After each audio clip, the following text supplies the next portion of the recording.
विवेक संकट आणि विवेकाचे संकट. सो विवेक संकट म्हणजे असा एखादा माणूस जो निहत्ता कमीना माणूस आहे की त्याला नैतिक अनैतिक मधला फरकच कळणार नाही.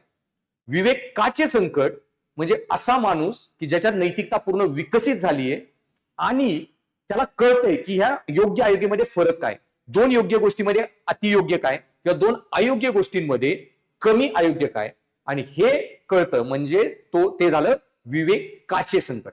सो विवेक संकट आणि विवेकाचे संकट. सो विवेक संकट म्हणजे विवेकच जन्माला आला नाही. सो अशा खूप साऱ्या टर्म आहेत.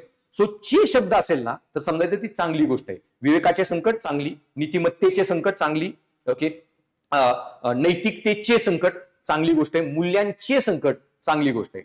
मूल्य संकट म्हणजे असा माणूस म्हणजे एकदम निर्लज्ज आपल्या मराठी भाषेत म्हणू शकतो की ज्याच्यात मूल्य कुठलं जन्मालाच आलं नाही, ज्याला नैतिक अनैतिक मधला फरकच कळत नाही, ते झालं मूल्य संकट.